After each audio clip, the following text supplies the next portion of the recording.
बोलो अम्बे मात की जय, दुर्गे माता की जय, अन्नपूर्णा माँ की जय। जय माता दी भक्तों, आज मैं आपके लिए लाई हूँ नवरात्रि का दूसरा दिन, माँ ब्रह्मचारिणी की पावन कथा। बंधुओं, नवरात्रि में दूसरे दिन माँ ब्रह्मचारिणी की पूजा की जाती है।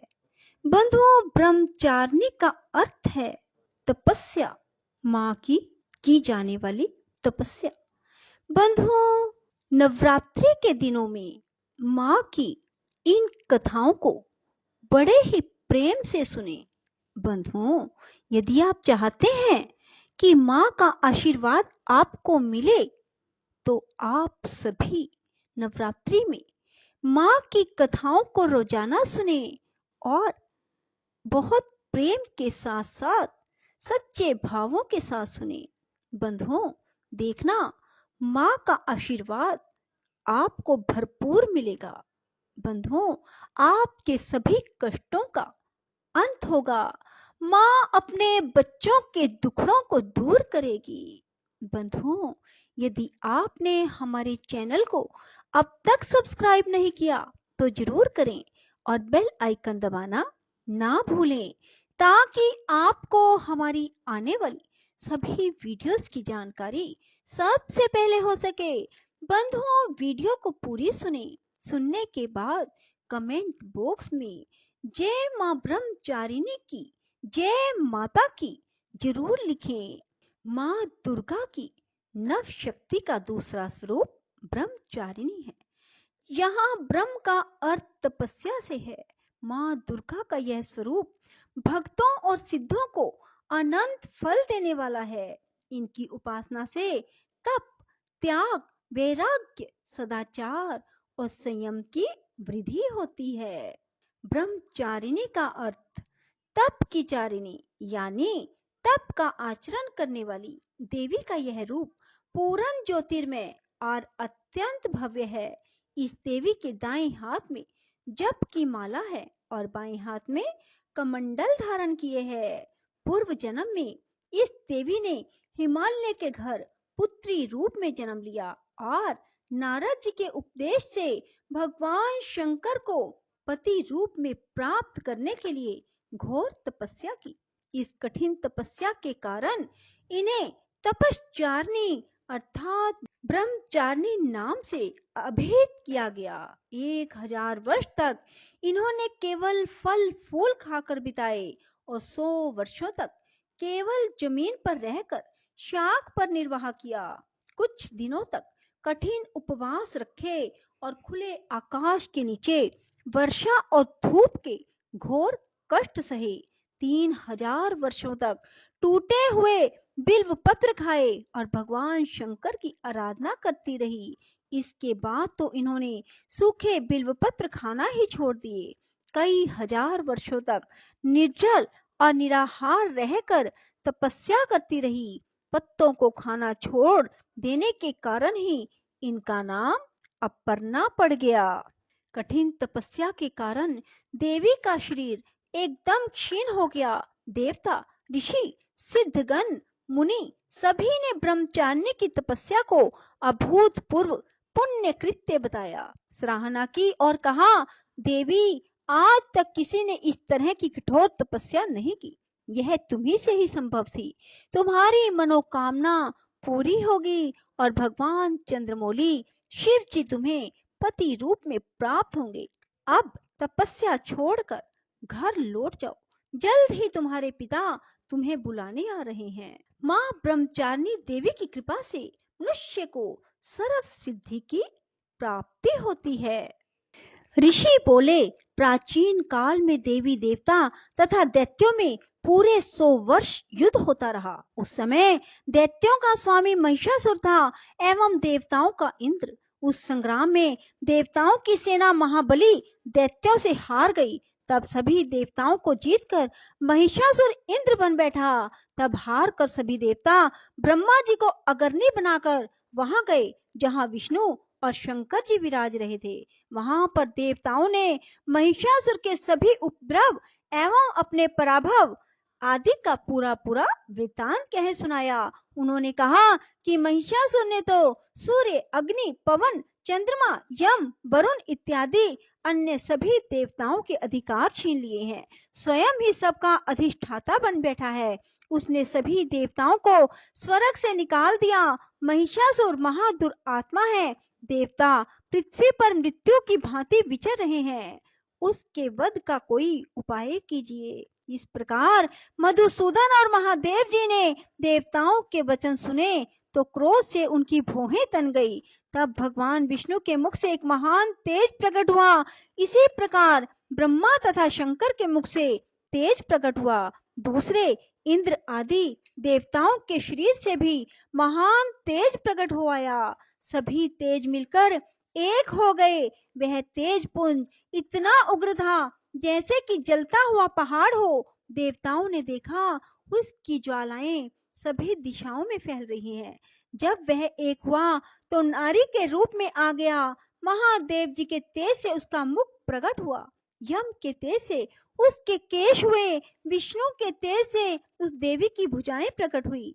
चंद्रमा से दोनों स्तन, इंद्र के तेज से उसका कटी प्रदेश, वरुण के तेज से जंघा व उरुस्थल, पृथ्वी के तेज से नितंबों का प्रादुर्भाव हुआ। ब्रह्मा के तेज से दोनों चरण, सूर्य के तेज से चरणों की उंगलियां, वसुओं के तेज से हाथों की उंगलियां, कुबेर के तेज से नासिका का आविर्भाव हुआ। उसके दांत प्रजापति के तेज से प्रकट हुए। अग्नि के तेज से 3 नेत्र हुए। संध्याओं के तेज से दोनों भौहें, वायु के तेज से दोनों कान उत्पन्न हुए। इसी प्रकार समस्त देवताओं के तेज द्वारा भगवती का प्रादुर्भाव हुआ। इस प्रकार सभी देवताओं के तेज पुंज से प्रकट हुई देवी जी को देखकर महिषासुर से पीड़ित समस्त देवता प्रसन्न हुए। महादेव ने देवी को अपने त्रिशूल से शूल निकाल कर दे दिया। श्री विष्णु जी ने अपना सुदर्शन चक्र प्रकट करके दिया। वरुण ने, शंख और अग्नि ने उसे शक्ति दी। मारुत ने उन्हें धनुष दिया और बाणों से भरपूर 2 कर्कश दे दिए। देवराज इंद्र ने अपने वज्र से वज्र पैदा कर दिए। फिर सहस्त्र नेत्र इंद्र ने ऐरावत हाथी से घंटा दिया। यमराज ने काल दंड से दंड प्रदान किया। सागर पति ने रुद्राक्ष माला अर्पित की। ब्रह्मा ने कमंडल भेंट किया। सूर्य ने भगवती के भी रोम कूपों में अपनी किरणें प्रदान की। काल ने तलवार और उत्तम ढाल अर्पण की। क्षीर सागर ने हार और कभी ना पुराने होने वाले 2 वस्त्र भेंट किए। इसी प्रकार चूड़ामणि, दिव्य कुंडल, 2 कड़े भी भेंट किए तथा चमकता हुआ अर्धचंद्र, सभी भुजाओं के लिए बाजूबंद और चरणों के लिए नुपुर और कंठ के लिए सर्वोत्तम कंठुला भेंट किया। इसी प्रकार सभी उंगलियों के लिए जड़ित मुद्रिकाएं प्रदान की। विश्वकर्मा ने निर्मल परशु भेंट किया और अनेक रूपों वाले अस्त्र, अभेद कवच, मस्तक और गले में धारण करने के योग्य कभी ना कुम्भलाने वाली कमलों की माला दी। जल्दी ने उसे बहुत सुंदर कमल दिया। हिमालय ने वाहन के लिए सिंह और भी अनेक प्रकार के रत्न भेंट किए। कुबेर ने सुरा से भरपूर पात्र दिया। सभी नागों के स्वामी एवं पृथ्वी धारण करने वाले शेष जी ने महामणियों से सुशोभित नाग हार दिया। इसी प्रकार सारे देवताओं ने भी भूषण एवं आयुधों के द्वारा देवी जी का सत्कार किया। तत्पश्चात भगवती ने अट्टहास करके ऊंचे स्वर से गर्जना की। उसके भयानक नाद ने सारा आकाश भर दिया। तब देवगण प्रसन्न होकर उस सिंह वाहिनी देवी की जय जयकार करने लगे। मुनियों ने भक्ति भाव से नम्र होकर देवी जी की स्तुति की। इधर देवताओं के शत्रुओं ने सारे त्रिलोकी को शोभग्रस्त देखा। तब तो वे अपनी सारी सेना को कवच आदि से तैयार कराकर अस्त्र शस्त्र लेकर झट उठ खड़े हुए। महिषासुर क्रोध में आकर बोला, अरे क्या कर रहे हो? इतना कहकर सभी दैत्यों के साथ घिरकर उस सिंहनाद की ओर भागा। वहां जाकर उसने तीनों लोकों को अपने तेज से प्रकाशित करती हुई देवी को देखा। उस देवी के चरणों के भार से पृथ्वी दबी जा रही थी। माथे के किरीट से आकाश पर रेखाएं पड़ती जा रही थी। उसके धनुष की टंकार से 7 पाताल शोभग्रस्त थे और हजारों भुजाओं से सभी दिशाओं को ढककर देवी खड़ी थी। देवी जी के साथ उन दैत्यों का युद्ध आरंभ हो गया। नाना प्रकार के अस्त्रों शस्त्रों के प्रहारों से दसों दिशाएं भर गई। महिषासुर का सेनापति उस समय चिक्षुर नाम का एक महान दैत्य था। देवी जी के साथ उसी का युद्ध होने लगा। इसी प्रकार अन्य दैत्यों को चतुरंगिनी सेना को साथ लेकर चामर भी युद्ध करने लगे। 60,000 रथियों को लेकर उदग्र महादैत्य भी युद्ध में प्रवृत्त हो गया। महाहनु दैत्य 5 करोड़ रथियों के साथ युद्ध में आ गया। 60 लाख रथियों से आवृत वाशकल दैत्य युद्ध में उतर पड़ा। पारिवारिक दैत्य हाथी एवं घोड़ों के अनेकों सवारों के समूह से घिरा हुआ रथियों को साथ लाकर देवी जी के साथ युद्ध करने लगा। उस रंग आंगन में स्वयं महिषासुर भी रथों, हाथियों, अश्वों की सेनाओं से घिरा पड़ा था। तोमर, भिंदीपाल, शक्ति, मूसल, परशु, पटिश, खंग आदि अस्त्रों से युद्ध में देवी जी के साथ युद्ध करने लगे। कुछ दैत्यों ने देवी जी पर शक्तियां छोड़ी और दूसरों ने पाश फेंके। तब चंडिका देवी ने अस्त्र शस्त्रों की वर्षा करके उन्हें तोड़ डाला। इधर देवी जी का वाहन सिंह भी क्रोध में आ गया। अपने गर्दन के बाल हिलाता हुआ दैत्यों की सेना में इस प्रकार घूमने लगा जैसे कि वन में अग्नि फैलती जा रही हो। उस युद्ध भूमि में युद्ध करती हुई अंबिका ने जितने श्वास छोड़े वे ही झटपट सैकड़ों हजारों गणों के रूप में परिणित हो गए।